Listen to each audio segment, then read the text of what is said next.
how to get a full ride at a T14 or top law school. What is the secret / tips? See, I don't know if there's a secret. Hey y'all, it's Jordan or JorWish and welcome to or back to my channel. In today's video, we're gonna be interviewing my close friend, Allie, who has a full ride to Northwestern Law, and let's hear how she got there. Be sure to follow me and Allie on Instagram. I'll have it linked down below, and subscribe. So before we start this video, I think we should just give some background on Allie. So I went to Hampton University. I graduated just a few weeks back. I graduated on May 9th, and my major was political science. And I would say I started studying for the LSAT my junior year. I studied abroad in the fall, so I started studying around January when the new semester started. And because of COVID, I had a lot of time to like study at home.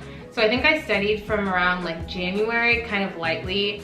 I started picking up a lot more around February, March, and then I studied all the way until October when I actually took the test. And so I would say give yourself a lot of time, maybe even more time than I did if you're in school, because I was juggling all of my classes. And I know that I had planned on taking the July or June, I don't know which one, but one of those tests, and I wasn't ready. I switched it to August, I wasn't ready, and then I ended up taking October. And even after October, I felt like I didn't do well, so I signed up for November. And I ended up doing all right, so I never took the other one. But it did take me longer than I thought, so any advice I would give to you guys is give yourself time, especially if you're in school or you're working like a full-time job or something. Yeah, and we'll get into all of Allie's stats at the end of the video, so you'll just have to stay tuned. First off, congrats. Thank you. And yeah, I forgot to say I've chosen Northwestern, as you can see. Okay, secondly, what do you feel like set your application apart? So I would say there's lots of aspects to an application, but I would say I think the most important thing is probably your stats. It sucks to say, but I feel like your stats are the most important. But I would say your softs are what sets you apart. So like, I feel like the key in LSAT or like the whole law school process is differentiation. And so you're not necessarily like, your basic like politics type of internship is not what's gonna set you apart. Even though those are the types of internships I had, I feel like I kind of based my whole law school application around my passion for human rights. I studied abroad in Thailand, so I talked a lot about that, and my personal statement was really all about how that kind of like changed my life and inspired me to pursue international human rights. And I talked about a very specific story within my time there that was like kind of like the key moment and what made me decide that I wanted to do that with my law degree. And I would say that's probably what set me apart, because while I could have talked about my internships and things like that, I've worked for, and my internships were I was a congressional intern and then I worked for a senator. Okay, she just gonna dust that out like it's nothing. I knew a lot of people had those types of internships, so I really didn't want to talk about that. I really wanted to talk about like why I wanted to become a lawyer, and I made that all kind of centered around human rights. But I also got some advice during my process that as a KJD, that means you go like straight through from college to law school, that you kind of really have to show the admissions team that you really know why you want to go to law school, because I feel like I don't have work experience, I'm not that seasoned, I don't have any real like, you know, job experience, so all I had was internships. I wanted to show them that I knew exactly what I wanted to do. So in my personal statement, I told them pretty much exactly what I wanted to do. Where else did you apply? Okay, I guess I'll just name all the schools. Okay. I applied to Harvard, NYU, Penn, Columbia, Georgetown, Michigan, Northwestern, UVA, UChicago, Boston, BU. I applied to BU as a safety. I think I'm missing one. Oh, Cornell. Okay, that was the last one. No Howard on there. No, yeah. Well, I went to Hampton, so I really didn't, I will not say I didn't want to go to an HBCU, but I kind of want to change it up. Yeah. Okay, how early did you apply? I sent out all my applications on November 29th and 30th. That was not the plan. My plan was to send out my applications in September.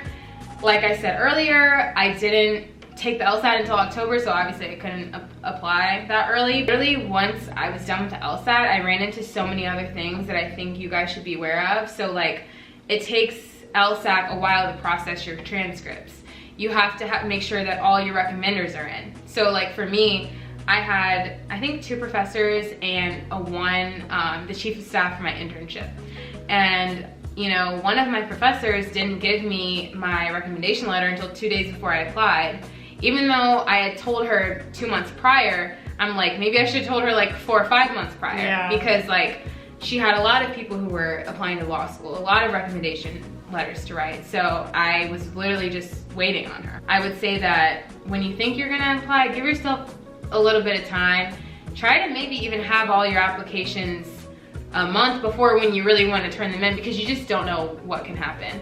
And LSAT is very slow with processing transcripts, and it's very expensive. So do you have any advice on personal statements / diversity statements? Yeah, so I wrote a diversity statement and I did all optional essays. If they gave you a few optional essays, for example, like Georgetown gives you a couple optional essays, I did one of them. I know Penn, I did one of them. I don't know if I mentioned Penn when I said. Yeah, I don't think you did. Yeah, I also applied to Penn. And I would say that I did most optional essays, yeah. And I only did one of them though. But I did the diversity statement and submitted the diversity statement to each school along with my personal statement. And I wrote my diversity statement about just me transitioning from an HBCU, or really my transition from going to a majority white high school to an HBCU, and then how I feel like I will be at this next phase in my life. And I really talked about the value that the HBCU gave me, that Hampton gave me, and how I would take that and add to the classroom in law school. So for me, that was important to talk about because I feel like my HBCU is a big part of my identity, and I feel like I wouldn't be who I am without Hampton. But I would say that don't write a diversity statement just because. I would say write it if you really do have something to talk about, because you don't need it. But it is good if you do have something that you can talk about that differentiates you. How to get a full ride at a T14 or top law school? What is the secret / tips? See, I don't know if there's a secret. I don't know. You can tell us. You can tell us. Okay. I would say a lot of it probably had to do with a high GPA, I would say. But also, like I said, I told them exactly what I wanted to do with my law degree. I think that Northwestern especially, I've heard that in the past, like they prefer like older students or people with like work experience, but I think that I was very clear about what I wanted to do, and I was very sure of it. So I wasn't even interviewed at Northwestern. And I think that between maybe my GPA and LSAT, along with my personal statement, maybe that sold them, I don't know. But I would say that that wasn't the result for every school. I got money. I got it almost full at UVA, and then I got a good amount at BU. And then the other schools I had to apply for money after I got in. I think Georgetown you had to do that, Cornell you had to do that. I didn't expect the money. And now it's nice because of course, like, you know, it's nice not to have debt, but I did expect it. And now I would say if I were to do it again, if I were to like negotiate with other schools, I would say that I would probably take that full ride at Northwestern and negotiate with maybe like Penn or something like that. I would say when you are negotiating, you kind of want to negotiate with a similar ranked school. At the time when I applied to Northwestern, I think it was ranked 9 and Penn was ranked 7. So that was my plan. I ended up choosing Northwestern because I really just loved Chicago over Philly. But that is something good to note, that you can negotiate with similarly ranked schools. Okay, so what was your LSAT study schedule? Like I said, I was in school, so it was really kind of like depending on the day. I would say... You were pretty disciplined though. Yeah, I became a regular at Starbucks. This was like pre-COVID, pretty much. Yeah, I would study, I think I got up around like 7. I got to Starbucks at like 7:30. And if I had class at like 10, I would be there from like 7:30 to 9:30. And then I would try to do maybe like 2 hours at night. But a lot of times I didn't have class all day. So like I would try to get like 4 or 5 hours in. And like I said, I spent so much time drilling logical reasoning, to be specific. Like I spent so much time drilling that. to the point where like I feel like it was my best section, but then I started to like suffer in other sections. So honestly, like my LSAT journey, I really went from like, I feel like it was like this, and then it was like a plateau, and then I went down, and then I went back up. Like I felt like after a while, when I started testing, it was like I forgot everything that I learned in the beginning. I started focusing on logic games. Like, I don't know, it was a journey because I literally was just fluctuating, and it was very stressful because I wasn't that consistent. Yeah, I feel like LSAT is not consistent. It's not always linear progress. It's terrible. Yeah, and I did worse before I got better. Yeah, and I feel like at first you get your diagnostic score and you're like, oh, I can only go up from here, but you can get worse. Yeah, yeah. Like, literally, I think it was like a month before my LSAT and I did lower than my diagnostic, and I was shook. But I ended up... I was just ready for you to take it. Like, when you kept pushing it back, I was like, I'll just take it. Like, but also, I knew myself and I knew that I wasn't ready. Yeah, I was pressuring her to just take it. But Good thing she listened. Okay, so does it really matter in terms of job placement if I go to a T14 school? I would say it depends. It depends, and honestly, I'm about to be a 2L. Allie is a 0L. I go in the fall. She starts in the fall. She starts in like 2 months. Yeah. But so we don't know too much, but I think it's like correlation with your school's ranking versus like how well you have to do like in the class, right? Yeah, like I know I've heard like if you're going to Harvard, probably doesn't matter if you're in the bottom of the class, you can still get, you know, I think at Northwestern or maybe like a lower ranked T14 school, you probably have to get like top grades, half, top of the half. Yeah, I assume, but I do think that it provides you with more job security just because of the name. I feel like even in like undergrad admissions, law school admissions, any admissions, like prestige is very big. So like when you apply somewhere and they've heard of your school or they know your school is a top law school, I feel like you automatically get a leg up. Yeah. But that's not to say that you can't be at a lower ranked school and be the top of your class and you still get that same job. I do think though, being at a T14 law school gives you a little bit more security because it's like you don't necessarily have to be at the top of your class. But also I say that with a grain of salt because I'm not there yet, so. So it's a personal choice, but usually people who, if you want to go for like a top job, it's probably easier to get that job if you're already at a top school versus going to another school where you have to get that job, you probably have to be like top percent of your class. And I did say in this video that I wanted to do international human rights law. That truly is a passion of mine, but I want to do corporate first. She's hanging around me too long. I do want to do corporate first, and I will say that I feel like that's the type of job that I'm trying to get. So I will be, you know, trying to do the best I can to get that type of job. Like, I don't know if I want to be in-house. I don't know if I want to work for a firm. You know, I don't know where I'll end up. But I do feel comfortable that I think Northwestern can give me those opportunities no matter what I decide. Okay, what were some, okay, you already said extra, well, what I did you can say? go into that actually. So like my extracurriculars. Yeah, what were your extracurriculars, internships, leadership experience, etc. that you completed in undergrad? Right, so a lot of schools, like I think a lot of schools actually ask you to name each extracurricular, how many hours you like spent in that extracurricular per week, and like what was your title and like what was your role. So I honestly forget at this point, but I'm gonna name what I remember. I had a position in the SGA cabinet, and I was the director of political engagement. I was in the SGA Senate, and I was just a senator, and I was on the student affairs committee. Talked a little bit about that. I was on the student recruitment team. I talked a lot about that. I was in the pre-law society. I was in Phi Alpha Delta. I was Miss DMV, which was just kind of like a community service group for the DMV area in my school. I was in political science club, and I think that's it. What didn't you do? Yeah. But honestly, the culture at Hampton is very like be involved. Yeah. I honestly didn't feel like I was as involved as other people. Like a lot of people had like positions that were like SGA president, SGA vice president, whatever. But I tried to be as involved as I could when I was there, because I feel like that's just the culture at my school. Yeah. But you still got good grades.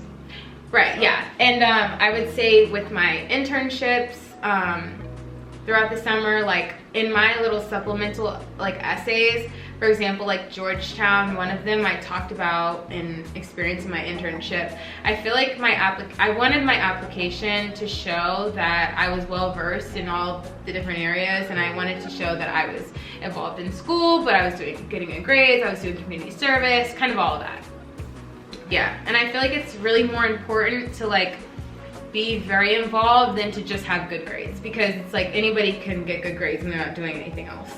But it shows that you're pretty well rounded, where you can handle a lot on your plate. And something that you like to do, so it just shows that, you know, yeah, you actually care about certain issues and you're not just in it for the grades. What do you wish you had done differently for the LSAT? You said just take more practice stuff. Yeah, and like I would have, let me give you my suggestions for like prep courses. 7 Sage for games, like hands down. And then the Power Score Bibles for logical reasoning and reading comp. And Allie got a tutor as well for LSAT. Right, also, yeah. I also got a tutor towards the end. And I would say she really helped me with the games. I think the games are the easiest to perfect.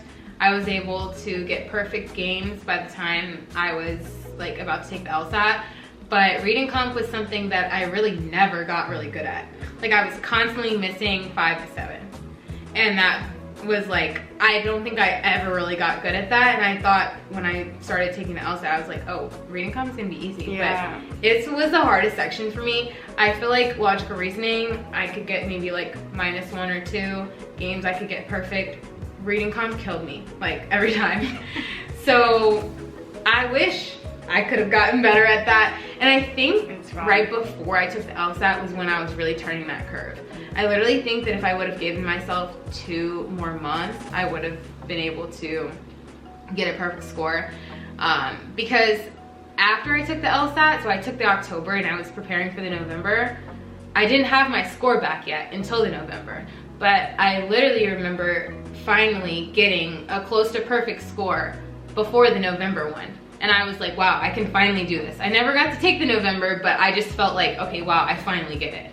And that had taken a while. And Allie, she's one of those people, like when I tell y'all, she probably could have taken the test a month earlier, 2 months earlier, and still got it. I think you still would have done well. She was just like putting so much pressure on herself. She's like, I'm not ready. I'm not ready. Yeah. I'm not ready. I'm not ready. Just putting it off. And I'm like, girl, like if you're still gonna go to law school this year, like I'm like, girl, you're gonna waste the whole year. Like you need to take this damn test. And also like I was in school writing a thesis. And like she needed to take it in a bunch of classes, and I had an internship. I also I had an internship at a think tank, a political think tank. But yeah, I just feel like I encouraged her to quit that. Yeah, and I did quit. Yeah. So quit what doesn't serve you. Yeah. But like I had a lot going on in my life aside from school, so I feel like that was really what made me keep pushing it back as well.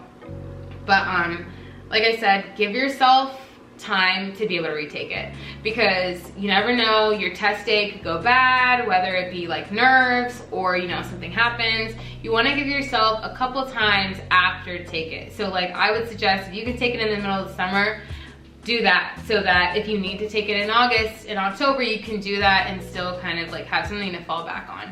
You never want to like, oh, I'm taking it February and I have to apply February 15th or something. You know what I mean? I went in like praying to Jesus that I only take it once. And I only took it once, by the way. Yeah. Thank goodness. I feel like she probably would have taken it 5 times. Honestly, I wanted to take it again. Yeah. But I didn't. No, she did fine. So should you apply to a T14 school if your LSAT score and GPA are below the median? If yes, what are the odds of getting accepted? Don't count yourself out for one. Yeah, I have a full ride at a school that I'm below the median at. If that. Okay. Yeah. Oh, with the hands crossed? Yeah, I mean, No. And still apply. Don't count yourself out. Let them tell you no. Yeah. I think that for anything, not even just law school apps. also though, I will say being an underrepresented minority plays a big part in that. I probably wouldn't say the same thing to someone who wasn't. Yeah, and I mean, I think the schools, what is the website? There's somewhere you can see like with your demographic. Yeah. And your like social location, what people are getting. Yeah, and I was super crazy about that stuff. I was on Reddit a lot. She was on Reddit. She's still on Reddit. Okay, I've gotten off recently.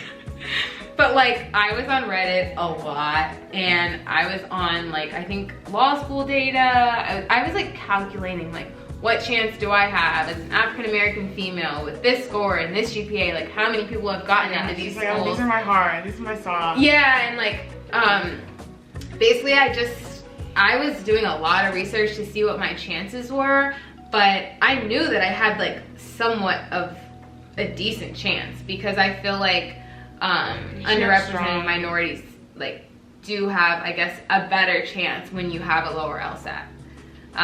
And not to say that my LSAT is necessarily low, it's almost like 75th percentile, but it's still like, these medians at these top schools are high. They're almost perfect scores.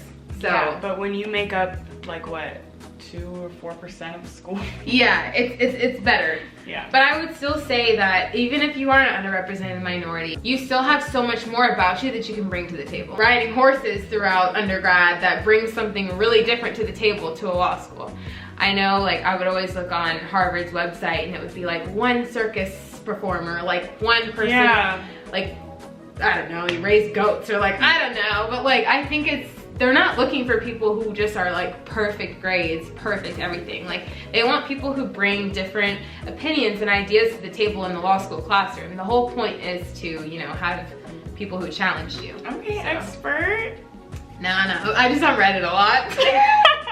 And I listen to the Power Score podcast, the Power Score podcast, and I listen to Mike Spivey's podcast. Okay, so the question that everyone has been waiting for, this is the last question, well, like close to last, we'll do final remarks, but what was your GPA and what was your LSAT score? Yeah, so my LSAT was a 160, and I guess it showed you my like actual GPA and my LSAT GPA. Yeah, maybe we should explain that. Like, yeah. The difference. Okay, so my school, I would say, has a kind of a different grading scale than a lot of other schools. And depending on what your school's grading scale is, your LSAT GPA may be higher, the same, or lower. When she says, she's saying LSAC, so LSAC, which is where you submit your law school application, if you don't know. Yeah. How you apply to law school is through LSAC.org. Yeah, I think so. Be prepared to give them $200 to generate this report, but it's called a CAS report. Yeah. And basically you give them like your transcript and they kind of put it all in their system and they give everybody standard GPA so that everybody can have something along the same like scale or whatever. So my undergrad GPA was a 3.95 and my LSAT GPA, it was a 4.06. Okay. Which I would say is probably why I did pretty well. Like, I wouldn't say that my LSAT was super high or anything. I really wanted to get higher than that, but I know if you broke, I think she would have been fine if she got above 155, personally. I told myself, if I get a 160, I won't take it again. That's what I told myself, and that's what happened, so yeah. But also, I will say that like right before the test, that's when that's when I was here and I went there. Like right before the test, I was doing so bad, and I think it was because I was just so stressed. I think I was actually burning myself out by studying too much. Yeah. I was literally studying maybe 6 hours a day at that point, and it just became too much for me, I think, and that's when I started getting worse in my diagnostic. And then I said, you know what? I listened to a podcast, the Power Score podcast, which gives lots of good advice. They said if, you know, you're burning out, you literally just need to take a break, and that your brain will not forget when you come back to it. So that's what I did. About 4 days before the LSAT, maybe 5, I did nothing. Even though the last score that I took was lower than my diagnostic, which was a 148. I literally was like, and I think I had gotten like a 147 like a week before I said I'm not doing this anymore. Oh, damn. I know, and I was really upset. Damn. So, and I was pretty much, the plateau was around like a 158, 159, like I was not breaking 160. And so when I was around the test, I just prayed and I meditated and I tried to do a lot of things that didn't have to do with the LSAT to just like bring my mind back. Like I was running, I was like trying to eat well. I was doing a lot of things that were just like fully mind, body, soul, everything. So then when I got she had a whole test, routine, y'all. Like she had her avocado toast. Yeah, but in that day, I remember that day I prayed and I said, I'm getting 160. I literally wrote it down. I know you told me. I wrote it down and I said, I will. So you told all your mom's friends to pray for 160? Yeah, and like I had so much of my family and friends pray for me and I got a 160. I don't know. When you texted me, I was in a meeting and like I got the text and I was like, ah! And I was like, thank you, God. Like, because I was not doing that well. And what's crazy is probably like 2-3 weeks later, I got a 170, which was like the goal that I never got. Yeah. But like, I felt like, okay, I knew I could do it. Yeah. And it's a mind thing too. But I will say, none of that LSAT stuff is in law school. Period. None of that. It was hard. So like, I'm so glad like it was over. And then, yeah, so I submitted all my applications around November 30th and I literally found out between January and literally or no, like a few weeks ago. Like a few weeks ago. Oh, damn. Should I like say all the places I did or didn't get into? Should I include that? Oh, it's up to you. I mean, I will, sure. This just in. Exclusive. Okay. Okay. I actually have on my phone and like every single stat. You can probably find my like account on LSAT data. Well, because okay, so LS data is something that you can like put all your like logins into. Do they do a prediction? No. Well, yes, but okay, basically what happens is once you apply to a school, they give you like a username and a password, and then LS data or lawschooldata.org, you can put your username and password into each little school and it's a status checker. So every day you can check your status and then it'll say like, oh, Columbia updated, oh, this updated, and then you go to the website and you can see. But law school data kind of consolidates everything into one thing. So like you're completely, you know, everything's all there. And I was kind of like T14 or bust besides BU, but I think— No, even so, she was T14 or bust, very much. As in when the Georgetown, actually, cut! Okay, it's not loading because I got a new phone, whatever. I don't remember the login. No. But I think I can remember. I don't remember the exact amounts of money. I was gonna try to tell you guys that, but just say money or no money, it doesn't matter the amount. But I'll do from the bottom up because I feel like that's what I remember. Okay.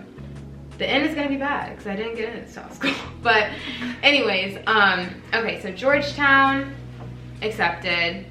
Cornell, accepted. What's next? Just dramatic pause. Okay, it was BU accepted, Georgetown accepted, Cornell accepted, UVA. UVA accepted, Northwestern accepted, UVA accepted, Penn accepted, U Chicago waitlist, Columbia waitlist, NYU waitlist, and Harvard rejected. Harvard hurt, but I literally did not hear from Columbia or NYU until I emailed them 2 days before their seat deposit was due. So I'm like, did you forget about me?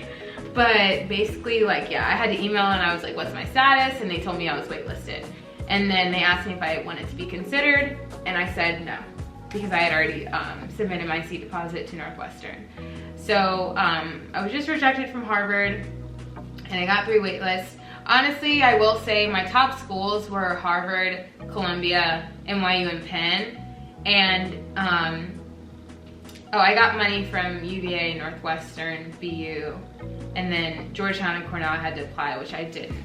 But I would say that it did hurt, I feel like, to get rejected from the schools that I had like always written down in my notebooks and always dreamed about and things like that. I was ecstatic to get into Penn, but I didn't get any money from Penn.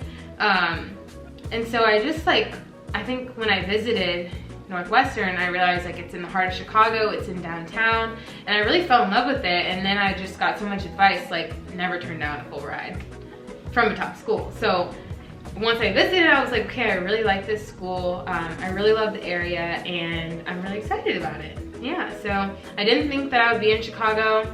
Literally, when I applied to Chicago schools, I just thought, oh, they're good schools, but I've never been. And here I am, moving to Chicago in 2 days. I literally leave on Friday. Had to lock her in for this video, y'all. But no, you're gonna do great. You're gonna do great. Yeah, and I'm very excited. Yeah, she's very excited. She's had this apartment picked out for months, y'all. Oh yeah, I've been decorating. Like virtual, like she knows. She's ready. She's ready. Thank you all so much for tuning into this video. Be sure to follow Allie on Instagram and comment any questions you have for us down below. And yeah, to anyone out there who's about to apply, like, good luck to you. You're gonna be fine. And just believe in yourself. Yep, and literally, you know, just trust the process. Wherever you end up is where you're supposed to.